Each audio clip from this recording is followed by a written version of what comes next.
Aquí tenemos a la diputada Daniela Rojas del PUSC, que al parecer nos estaría diciendo que el Banco Central de Costa Rica no sería totalmente independiente y podría estar siguiendo ciertos lineamientos que le indique el gobierno.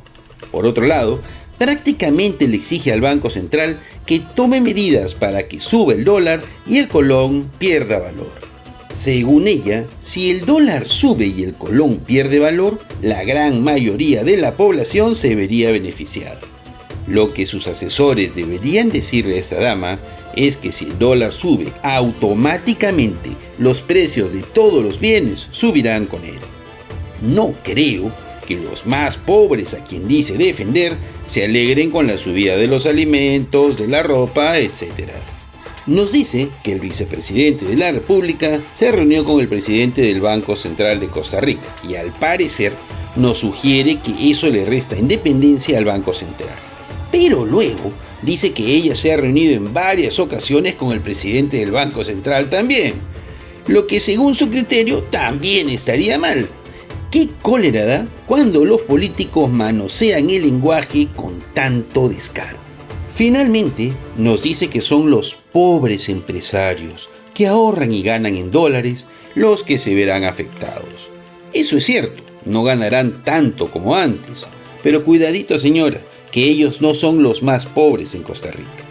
Luego, mostrando una total ignorancia, dice que los que solicitaron préstamos en dólares se verán afectados también, cuando es al revés, pues les sale mucho más barato comprar los dólares. Si se hace lo que sugiere, los que salen perdiendo son la gran mayoría que ganan en colones. ¿No será que los diputados tienen certificados de depósitos en dólares y están ganando menos? Aquí tenemos a una politóloga dando consejos de economía a los economistas. Para dejárselo claro a la diputada, la tasa de interés ha estado de bajada desde marzo del 2023, del 9% al 5.25% en la actualidad. Y dejen de llorar por los que más tienen. Para muestra, les recuerdo el resello con el que permitieron que los banqueros se sigan haciendo millonarios sin pagar impuestos. Vean el video y juzguen ustedes mismos.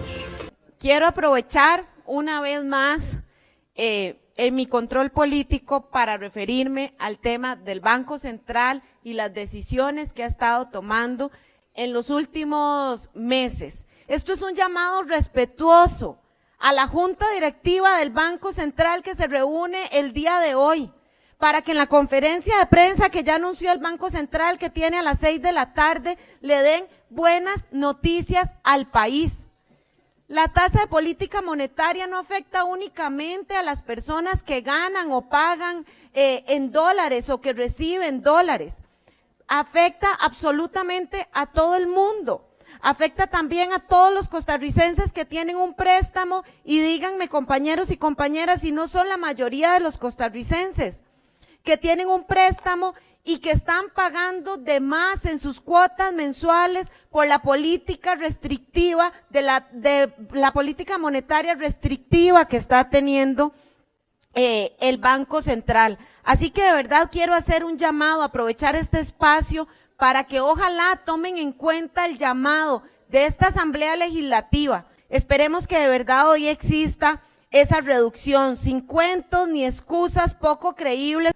Podemos ver en ejemplos de otros países cómo sí están tomando acciones al respecto. Inglaterra bajó su tasa de política monetaria para evitar una apreciación mayor.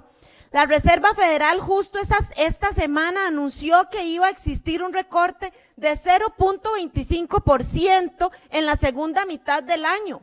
Entonces, así como fue el Banco Central tan proactivo cuando estábamos teniendo altos niveles de inflación y la decisión fue la correcta y se adelantó y subió entonces muchísimo esa tasa, pues ahora que se adelante y la baje en al menos un punto, sabiendo cuáles son los movimientos próximos de la Reserva Federal que los anunció esta semana. Pero es que esto también va de la mano, compañeros y compañeras, inevitablemente con el tipo de cambio.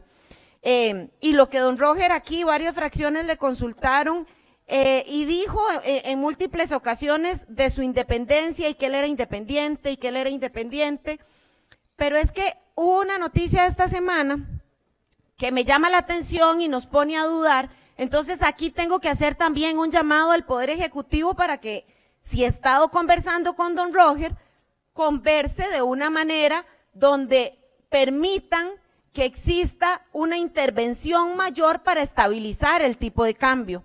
Y es que el vicepresidente, don Stefan Brunner, esta semana acá en la Asamblea Legislativa, cuando vino a una comisión, pero los periodistas lo entrevistaron, dijo que posiblemente ese mismo día iba a sostener un diálogo con el Banco Central. Y lo cito puntualmente lo que dijo, no lo que dice la prensa que dijo, sino porque lo escuché, para afinar la posición del gobierno. Que alguien me explique por qué el vicepresidente se tiene que reunir con el presidente del Banco Central para afinar la posición del gobierno. Pero ya que se van a reunir para afinar la posición del gobierno, le pedimos que por favor escuche el llamado que se está haciendo. Esto no le beneficia a nadie, y si le beneficia a alguien es a unos pocos. Está matando y ahogando a los sectores productivos más importantes de este país, al sector exportador, al sector de inversión, al sector de turismo, pero es que ya está afectando también a los trabajadores independientes que cobran en dólares, que han tenido que buscar hasta 3 trabajos para tener el mismo salario que tenían hace año y medio. Pero es que aquí nadie está pidiendo un tipo de cambio que no sea el real. Nadie está diciendo eso, pero es que también sabemos que el monto, el precio que hay en este momento y las acciones del Banco Central demuestran que están buscando una apreciación artificial del colón. Porque cuando el dólar estuvo muy alto, ¿cómo ahí sí era una política del Banco Central la implementación de medidas dirigidas al mercado cambiario? ¿Cómo ahí sí habían conferencias de prensa e incluso una lista de medidas? Pues ahora no se pretende ningún tipo de cambio artificial. Lo que se pretende es que escuchen el llamado de los distintos sectores. Esto ni siquiera está ayudando a una mejor redistribución de la riqueza. En una reunión que sostuve con el presidente del Banco Central, en una de tantas que he estado, la respuesta que él me daba era que quienes no producían o quienes no generaban dólares, no se endeudaran en dólares, que es que era una irresponsabilidad y que el país tenía que entender y que la cultura tenía que cambiar. Yo quisiera saber si ese mismo consejo se lo ha dado Roger Madrigal a don Nogui Acosta o al gobierno. Si el gobierno no cobra en dólares, no genera dólares, no recibe dólares, ¿por qué se sigue endeudando en dólares entonces? Si esa es su recomendación, don Roger. Si cuando sabía que aquí se iban a aprobar los eurobonos y sabían la cantidad de créditos que venían, ustedes sabían la cantidad de dólares que iban a entrar. Hace unas pocas semanas, los diputados decían que el dólar no subía porque los narcos habían saturado el mercado de dólares. Hoy, por el contrario, no son los dólares de los narcos, son los dólares que entraron por los préstamos que se recibieron del extranjero. ¿Qué quería la diputada? ¿Que los inversionistas extranjeros pagaran por los bonos en colones? Realmente sus afirmaciones resultan ridículas. Pero entonces, si esos flujos de la economía real son potentes, estables y verdaderos, ¿cuál es el miedo de bajar la tasa de política monetaria que tiene hoy la Junta Directiva del Banco Central? Si esos flujos son verdaderos, no tengan ningún temor, bájenla y desahoguen a todo el país y dejen que ese exceso de dólares sean absorbidos por el sector privado. Permitan que eso suceda y respire toda la economía. Suscríbete, comparte el video, comenta y deja tu poderoso like. Muchas gracias.